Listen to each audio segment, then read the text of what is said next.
Thank you very much, everyone, for tuning in. It's been an amazing bit of support over the last couple of weeks when I decided to come out and with this idea that the Humble Climbing podcast, I was planning on bringing it to life. It's something that I've been looking into for the last couple of years, but always toying with the idea of actually taking the plunge. I'm not someone to do New Year's resolutions, but I really wanted to bring this to life in 2023. As someone that's been able to experience both sides of life in this journey that we're all on of trials and tribulations, I thought it was really, really important to not just say my story, but there's so many others out there that I think need to be shared and can be shared. We look at a lot of these people that we all see on our TV screens or people that we don't even know. And some of the most humble people that I've had the pleasure of meeting throughout my journey so far have made the biggest impact on me. And that's the main reason as to why I really wanted to bring the Humble Climb to life. The Humble Climb, to me, it specializes, or it says a lot about myself personally, that you can go from the start at the bottom and work your way up to the top, but it also says that you can experience life at both ends of the ladder. The climb in itself for me is always that struggle. It's the struggle to get from 0 to 100, but also from the bottom to the top. And I thought it was really, really important to bring that to life. As someone who grew up in a loving Greek family, I never thought that I'd be the type to ever speak on camera. But with my real estate profession, it's something that I've become a lot more accustomed to and been able to do, which has been great. So, sort of semi-diving in as to why I wanted to do this is, as a family, we experienced our fair share of ups and downs when we were a lot younger, and we were living the high lifestyle growing up from about, as soon as I was born till roughly year 6, year 7, when I was 12 or 13, in what I thought was a very normal life. It really did show that it really wasn't. We were fortunate enough that I've got a sister, mum, dad, and all very loving, and we're constantly surrounded by people. And my dad had a really big car transport business at the time, which unfortunately didn't work out for one reason or another. There was fraud committed, unfortunately, during that time, and there was a long court process that was drawn out over many, many years. Unfortunately, unbeknown to me, I didn't have a clue anything was going on. And I remember my sister in year 4 coming up to me, and it was raining this particular day, and she said, Dim, good news, Dad's not going to jail. I said, cool, awesome, but I had no clue. The only thing that I did say is makes sense why all the family came over last night. After that particular time, I sort of became extremely, extremely protective of my dad and my relationship with him. I wanted to make sure that, because I was on the potential of losing him for a period of time at such a young age, in my development age, that I'd never wanted anything to impact that relationship ever again. Fast forward to year 7, I've left Oakley Greek Orthodox College, where I started it as my primary school, and I've started at De La Salle. Fortunately enough, Dad didn't go to jail that first time, but the second time was looking like he would. Fast forward to year 7, I was a couple of days into a new school, and I remember some family over at my house, and there was lots of crying, lots of tears, and I think by this stage my dad had checked himself into a rehab facility. Again, unbeknownst to me, I wasn't really sure what was happening, but I was that kid at the top of the stairs crying and really frightful about what was going to happen. Unfortunately, this time, with what transpired with the business, with my dad, was that there was going to be houses lost. There was going to be material stuff such as cars lost, which is fine. And looking back now, you think it's fine, but at the time it seems like everything. So a couple of houses were lost. My own personal house where I lived, my grandparents' house where they lived, the cars, which was fine. Of course, that next business that was running as a transport business folded, and that couldn't go on any further. But it had appeared that Dad had, again, unfortunately committed fraud during this time, and it wasn't looking good for him.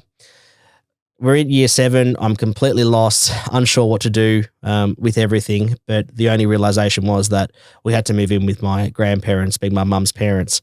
And as someone who loved their independence and having their own room and living in this flashy life, it was a quick turnaround when we had gone from having money and no problems of money, or what seemed to be a lot of money, to then very quickly becoming that person that is getting food delivery boxes from our local parish priest at the Clayton Church.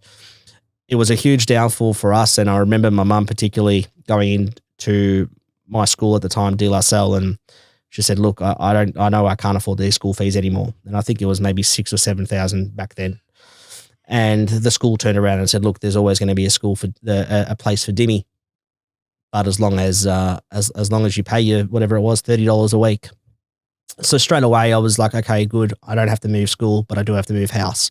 We moved in with my grandparents, and that was a really great experience. And again, another long drawn out court process of a couple of years.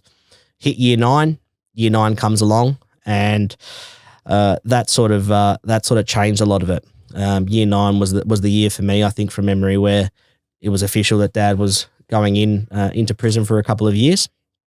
And that was all really well and good.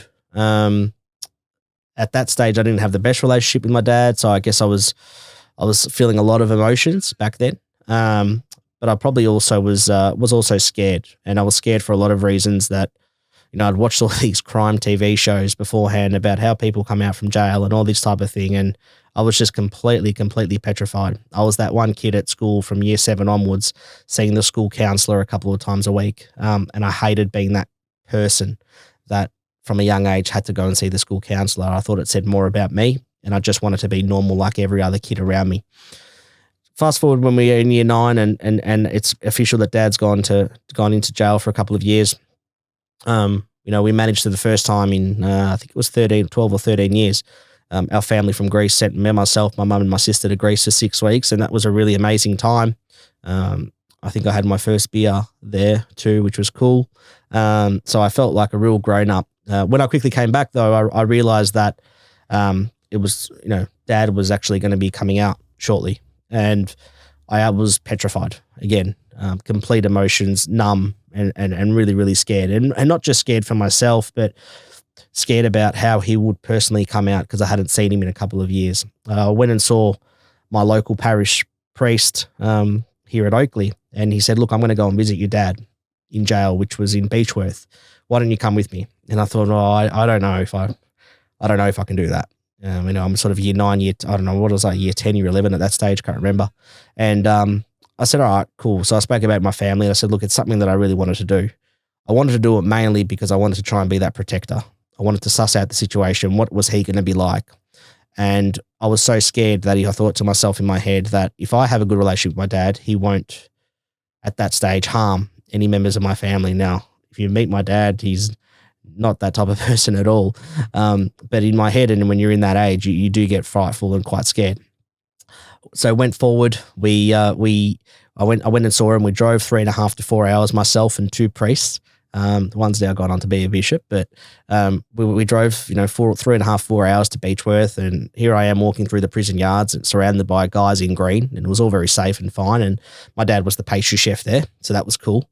So we had something to eat, and then on the way back, I spent a couple of hours there. We had a chat. It was the first time I'd seen him in a long time, and then we exchanged sort of letters over that time. So I guess for me, it was a really difficult experience, and I probably didn't realize how much that particular experience shaped where I'm at now. And it's something that I think about, not consistently, but it does come up that, it was something that I was really, really scared about doing, but I did it. But it's shaped exactly where I'm at now. Fast forward that, Dad comes out, we sort of mend our relationship to a degree. And then I finished year 12, which was great at that school. I'll never forget this one particular story at my school where, an absolute shout out to De La Salle College. It's a school that for me is going to always hold a really special place in my heart. There was my mum had called the accountant and said, "Oh, look, I've noticed that you've stopped taking the $30 out a week. What's the go with that? I know there's about $6,000 or $7,000 owing." And the school turned around and said, "Look, we've actually wiped those fees." For me, again, it was just another humbling experience that I was like, wow, people are amazing and they care. So for me, it was, finishing school. I had the best time, had the best of mates. We went to schoolies. We did all that. I did a fair bit of traveling, and then I was sort of in and out of jobs, always working in and out of jobs, and realizing what I wanted to do.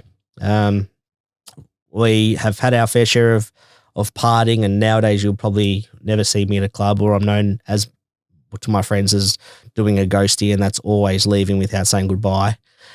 Is a very different phase as to where I was at a couple of years ago. 5-6 years ago, I was working at a car dealership and selling automotive finance, and it was a good job, and I was really appreciative of the opportunity, but I didn't enjoy it and I didn't love it. And a friend of mine had turned around and said, and I started just auctioning off a car to the staff members as a bit of a joke, just to pass the time.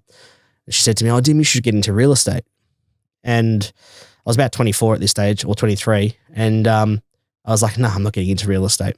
By chance, one of my really good friends was working in real estate at the time, and I just messaged him and said, "Oh, hey mate, how's real estate going for you?" And I think a week later, I had a job in real estate that I had accepted, and I was going to be starting in a couple of weeks' time. I quit the car dealership job, and 6 years later, this is sort of where I'm at within my own self. For me, it's always developing as to where I'm at. I mean, my cup gets full nowadays from things that it didn't get full from 5 years ago. I love doing a lot of charity work that I do, and I'm associated with some great organisations, whether it be Good Friday Appeal or the Five Loaves charity that we're currently working with within our local church. But I'm also really mindful of people and their mental health as well. I'm sort of, for me, not wanting to go down the mental health path too much on this particular podcast. I think there's so many people doing great jobs out there, and I'm certainly not qualified to do it. As a side note, for myself, about probably 9 years ago, I was diagnosed with OCD, which is something that I still work with every single day. And there's good days and there's bad days, like everything. But the one thing that I have found consistently is that my faith and my family will always continuously get me through. My relationship with my dad has never been better. It's the best we've had in a very, very, very long time. My relationship with my family, as you will see throughout the episodes, is what holds me in good stead today. With friends, your closest friends are the ones, in my opinion, that you can count on one hand. And this is just another opportunity that I want to bring to life, something that's been a bit of a passion project for me, but also something that I hope yourself as listeners, you can get some sort of understanding or inspiration from. I really appreciate you taking the time to do all those things, such as like, subscribe, comment, and continue to get this good word out there. And for the time being, I look forward to see you guys soon. Stay tuned for the first episode.